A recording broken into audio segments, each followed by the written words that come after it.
ஜெனாஜஸ் legal AIDS லா form சார்பாக என் நன்றி கலந்த வணக்கங்களை தெரிவித்துக் கொள்கிறேன். இன்னைக்கு நம்ம பார்க்க போகிற டாபிக் ரொம்ப ரொம்ப ரொம்ப இன்ட்ரெஸ்டான டாபிக். அந்த டாபிக் என்னன்னு பார்த்தீங்கன்னா பர்க்லரி கிரைம். அதாவது பர்க்லரி அப்படின்னா என்ன அப்படின்னா, அதாவது தமிழில் சொல்லணும்னா பர்க்லரி அப்படின்னு என்னன்னா களவு நோக்கத்துடன் ஒரு மனைவினுள் சட்டத்துக்கு மாறாக புகுவதாகிய ஒரு குற்றம். அவ்வளவுதான். பர்க்லரி கிரைம்னா இதுதான். அதாவது களவு நோக்கத்துடன் ஒரு மனைவினுள் சட்டத்துக்கு மாறாக புகுவதாக ஒரு குற்றம். ஏன் திடீர்னு இன்னைக்கு இந்த டாபிக் நம்ம எடுத்திருக்கோம்னா, இப்போ நம்ம பார்த்தீங்கன்னு வச்சுங்களேன், எல்லாருமே எல்லா அட்வொகேட்ஸும் பார்த்தீங்கன்னா அட்வொகேட் ப்ரொடக்ஷன் பில் நம்ம எப்போ கொண்டு வரோம், எப்போ அது அமெண்ட்மெண்ட்ல கொண்டு வர போகிறோம், எப்போ நம்ம என்ஃபோர்ஸ்மெண்ட் கொண்டு வர போகிறோம் அப்படின்றத நம்ம இன்னும் வரைக்கும் நம்ம பேசிக்கிட்டு இருக்கோம், எப்போ அது என்ஃபோர்ஸ்மெண்ட் ஆக போகுதுன்னு. பட் அப்படி இருக்கும்போது கடந்த 9ஆம் தேதி ஒரு ஆனரபிள் ஜஸ்டிஸ் வீட்லயே இந்த மாதிரி ஒரு திருட்டு நடந்திருக்கு. பர்க்லரி, அதாவது டெல்லியில, சவுத் டெல்லியில இந்த மாதிரி ஒரு திருட்டு நடந்திருக்கு.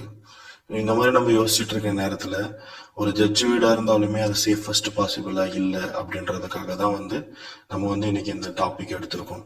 இந்த கேஸ்ல பாத்தீங்கன்னா மொத்தம் 4 பேர் அரெஸ்ட் ஆயிருக்காங்க, இன்க்ளூடிங் விமென்.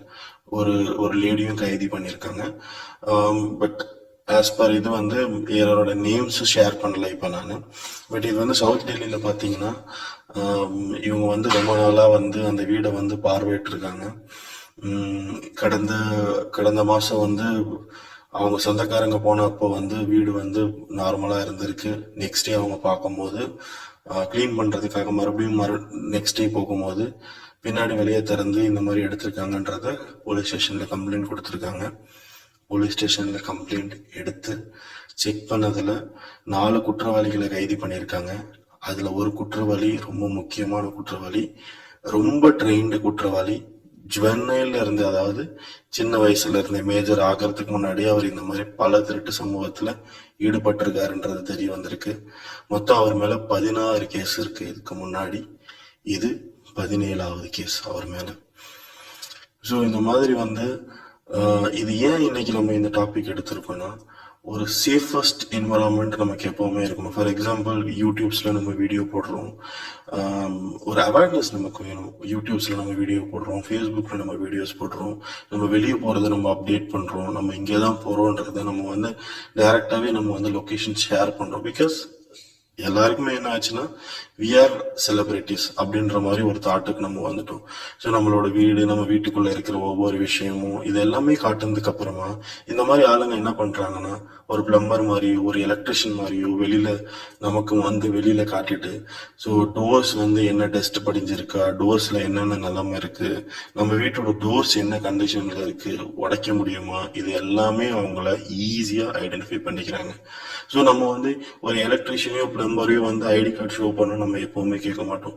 நமக்கு தெரிஞ்சவங்களை யாராவது வர சொல்லுவோம், எலக்ட்ரிஷியன் அப்பா பாருப்பா அப்படின்னு சொல்லுவோம்.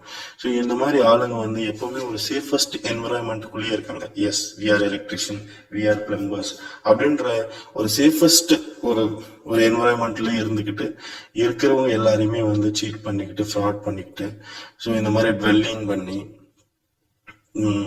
ஸ்க்ரூ டிரைவர், அதுவும் பாத்தீங்கன்னு வச்சுங்களேன், இங்க அவங்க யூஸ் பண்ண இன்ஸ்ட்ருமெண்ட்ஸ் எல்லாம் ரொம்ப பெரிய இன்ஸ்ட்ருமெண்ட்லாம் இல்லை. அவங்க ஆல்ரெடி ஃபைண்ட் அவுட் பண்ணியிருக்காங்க, அந்த டோர்ல நிறைய டஸ்ட் இருக்குன்னு சொல்லிட்டு ஃபைண்ட் அவுட் பண்ணியிருக்காங்க.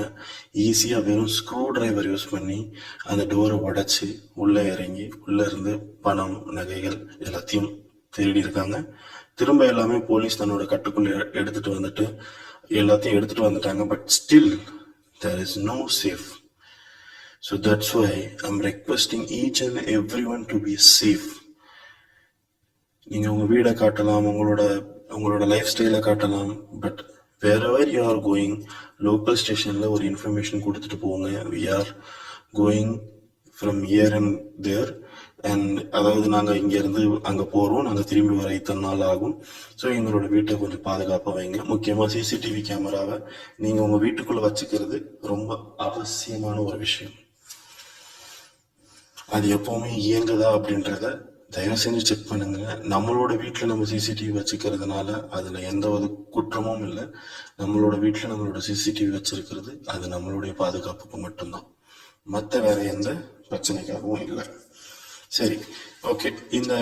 இதுல வந்து நம்ம வந்து இன்னும் கொஞ்சம் கெயினபிளா, கொஞ்சம் நாலேஜபிளா நம்ம தெரிஞ்சுக்கிற ஒரு விஷயம் என்னன்னா, ஓகே, இது என்ன மாதிரி செக்ஷன்ஸ்ல வரும் ஐபிசில, அதாவது இந்திய தண்டனை சட்டத்துல இது எந்த செக்ஷன்ஸ்ல வரும் அப்படின்னா, ஃபார் எக்ஸாம்பிள் ஒருத்தவங்க வீட்டுல யாருமே இல்லை, அந்த இடத்துல இவங்க வந்து திருட முற்பட்டிருக்காங்க அப்படின்னா 380, செக்ஷன் 380. வீட்டில் சுத்தமா யாரும் இல்லாத நேரத்துல, ஸோ இவங்க கன் வச்சிருக்காங்க, யாரையாவது சுட்டுட்டாங்க, அந்த நேரத்துல அவங்களுக்கு உயிரிழப்பு அப்படி ஏற்பட்டுச்சுன்னா, இந்த விஷயத்துல முதல் நம்ம எடுக்க வேண்டியது 382. இதுக்கப்புறமா 307, 302 இதெல்லாம் வந்து அடுத்தது. பட் ஃபர்ஸ்ட் மெயின் செக்ஷன் வந்து 382. அண்ட் அடுத்தது அவங்க அதாவது வீடை உடைச்சது, dwelling பண்ணதுக்கு செக்ஷன் 446.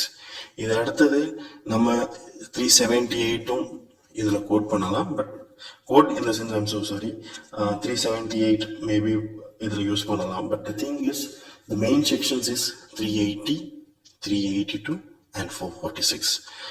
I hope இந்த உங்களுக்கு ரொம்ப யூஸ்ஃபுல்லாக இருந்திருக்கும்னு நினைக்கிறேன், கொஞ்சம் அவேர்னஸும் இருந்திருக்கும்னு நினைக்கிறேன். So kindly like and subscribe my video, and if there is anything wrong kindly update me in comment. Thank you so much.